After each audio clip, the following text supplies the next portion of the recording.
Hi, this is Shui with a review of the Zoom GT Run. The GT Cut was not my cup of tea. I thought it was kind of all over the place. They tried to squeeze in a lot of tech, but it didn't seem to blend well, kind of like the super teams we see these days. Just because you get a bunch of big names doesn't mean it's going to work magically by itself and create great chemistry.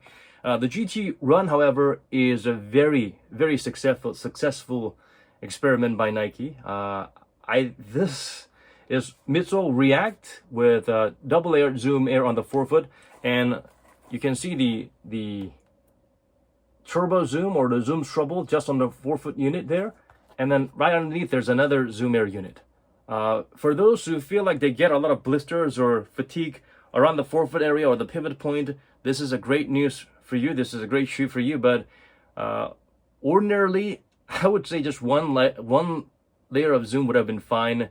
With a double stack zoom, it provides a little bit of an imbalance because the React is there. It is good and you can feel it. The midsole is pretty plush and thick, but you will feel the heel React sinking a little bit more than the forefoot zoom air. And the more you play around in the shoe, the more you'll feel that there's this unbalance of the forefoot kind of being raised and having a little bit of a rebound and an energy return while the heel is a little bit more sinking.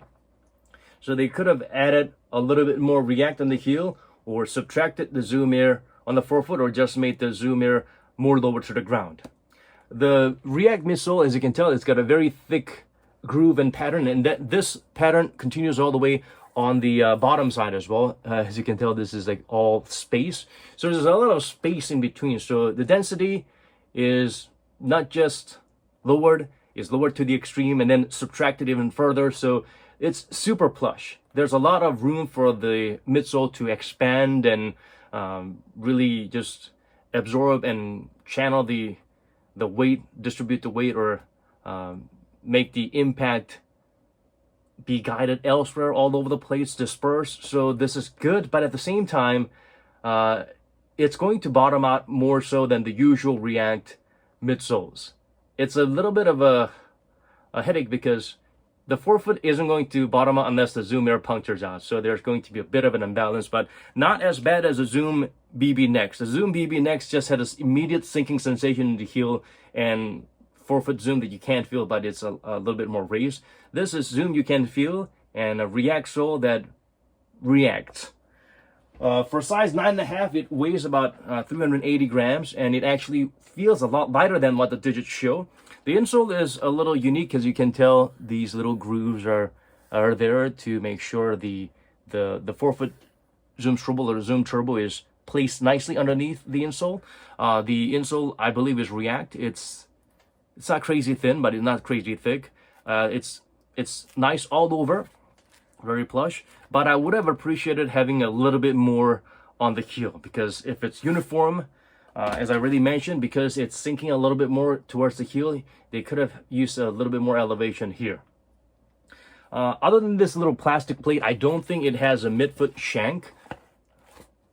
But even if it doesn't have a midfoot shank, there's a decent amount of rigidity provided with this little side plate. For size, for fit, I would say it fits true to size, but it does kind of gets a little bit angular around the pinky toe area. Not as bad as Zion 1, as you can tell. It's not as bad as this one. So I would say you could go true to size, most people. But if you have a wide foot, or if you have a pinky toe that tend to experience some discomfort with a lot of sharp basketball shoes these days, you might want to go up half a size. If you have a really narrow foot, you can even go down half a size for a firm one-to-one fit. Overall, the material is quite breathable. It's a nice engineered mesh with some rubbery TPU coating to provide that fastening system there. The tongue is super meshy, but it also has padding all around to provide something that's a lot safer, a little bit safer than the LeBron 18 in terms of pinching sensation, or saving you from the pinching sensation. But it would have been better if it was just better padded. Better than LeBron 18 tongue, but slightly underwhelming than most other tongues out there. Also, if you have a particular sensitivity towards some stitching parts here that could cut into the top of your foot, then you might want to try this on, because I did feel a little bit of a discomfort here but depending on the socks you wear and the fit you get, it might not be an issue for you. The toolbox area is not crazy high. There is no discomfort there. It fits nicely all around. There is no dead space there. And there's very minimal padding all around the ankle and the heel. The heel cup is there, very firm, but at the same time, it depends on what your foot shape is like. So I would suggest trying this on, because depending on the shape of your foot, I think you might experience some heel slippage, depending on the size of your, the shape of your heel. It's not as terrible as garbage like Harden 5 in terms of heel slippage, but you may experience it, so do try them on.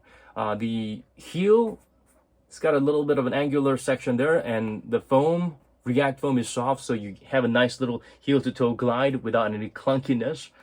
The outsole pattern is true to the traditional React pattern, but the threads are thin and they're all over the place in multi-directions, so the traction is good. But at the same time, they're very thin, so do not wear this in asphalt or cement outdoor. It's not going to pick up crazy amount of dust, but at the same time, it's not going to be super durable. But when it comes to outsole, that's always going to be the case. You're going to get something that's durable, but not super sensitive, that bites hard. You're going to get an outsole that bites hard, but it may have some durability issues. This one bites well, may have some durability issues. The outrigger is there prominently, and it actually works. You really feel secure, even though the forefoot might be a little bit higher off the ground than most Nike basketball shoe with some extra helping of Zoom Air on the forefoot. Overall, this is a really, really soft plush shoe. So if you like that milky, doughy, if you like stepping on Play-Doh, if you miss the super soft midsole cushioning that we used to enjoy in the 90s, go ahead. This is even more mushy and softer than the Zoom Strobel shoes that we've had, the Air Strobel shoes that we had in the past. Super soft. But at the same time, the forefoot Zoom provides a little bit more of a sharper response and energy return. Once again, my complaint is that maybe they could have put one Zoom Air back on the heel, or just use one Zoom Air to kind of even things up. Other than that, the price point is also a little bit crazy. I think it's close to $200, but no way in hell should Nike be charging that amount for a shoe that's not even a signature shoe. It's not like they're providing some out of this world tech. It's what they always had. React, Zoom Air, so what? Price point is like a big issue for me with this shoe. I like the fact that they're going to tinker around a little bit with a swoosh pattern here. This got a little micro swoosh here in this one. Different colorways have different innovative ways of putting the swoosh there. That's something you might want to look out for. Yeah, super mushy, super expensive. So think about what you need for your foot. If you feel like some of the mushy shoes, like the Zoom Strobels, give you like shin splints, and you feel like they're really reducing your response time or cutting down your speed, it keeps you too high off the ground, then this is something you might want to skip.